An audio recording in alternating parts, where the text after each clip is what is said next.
All right, welcome to part 3. So what we just discussed is that we found 640 milliamps going through branch A. Now, the next step that we need to do is to take a step back, actually, and we need to discover what our voltage drops are utilizing 640 milliamps going through here. So we now know that 640 milliamps is going through that resistor as well as here and as well as here because of Kirchhoff's current law.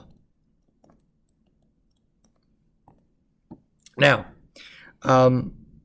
because we know that to be true, that amount of current is going through. Let me rewrite that back again.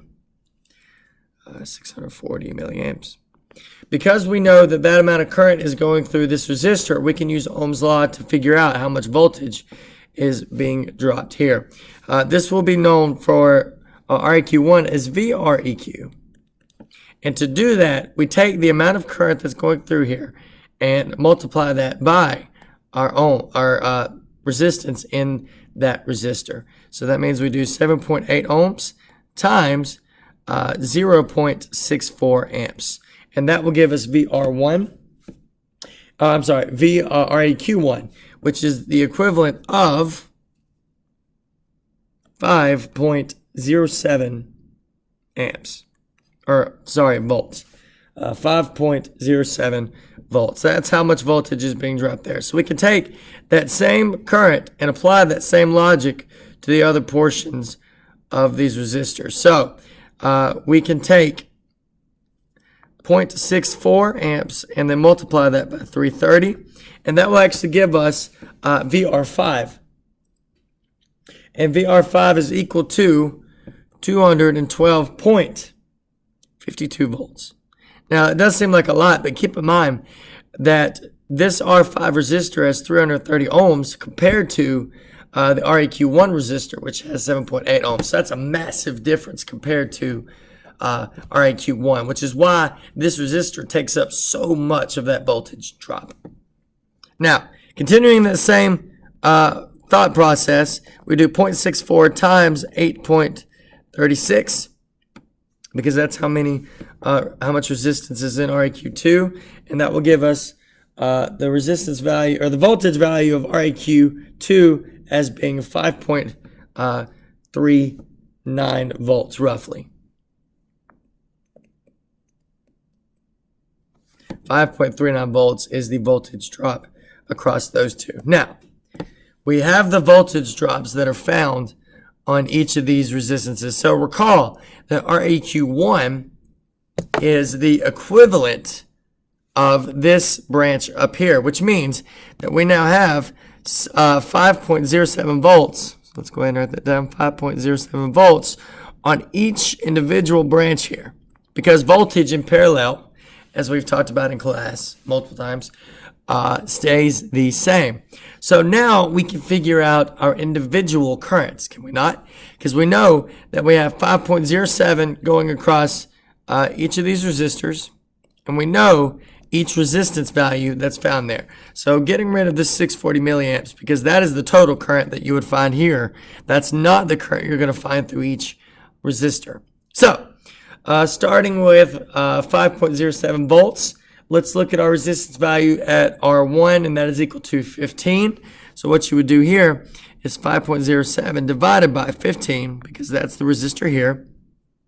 And then that will give us our value of R1 is equal to 0.338 amps.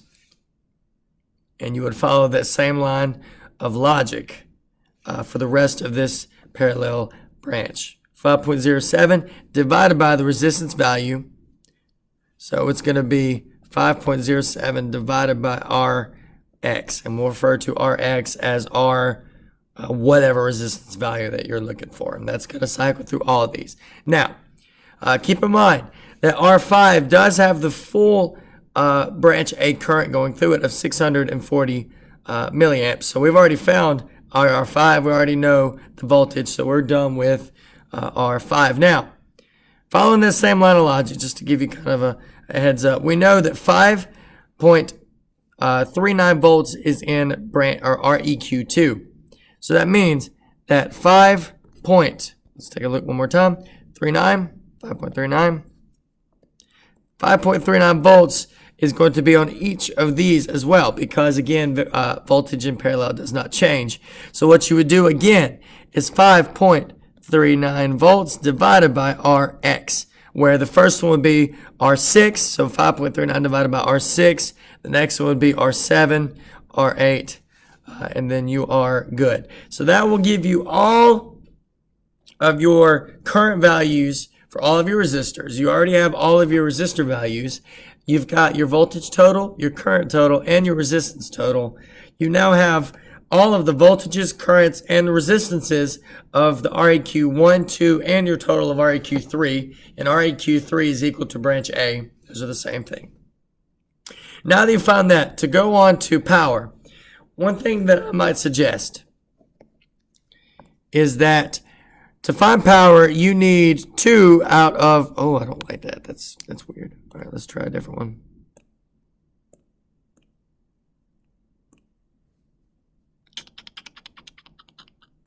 Let's try that one here. So to find power,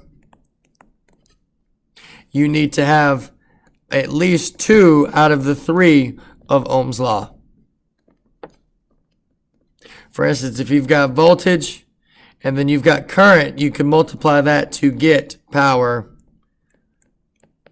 or wattage. Now, all components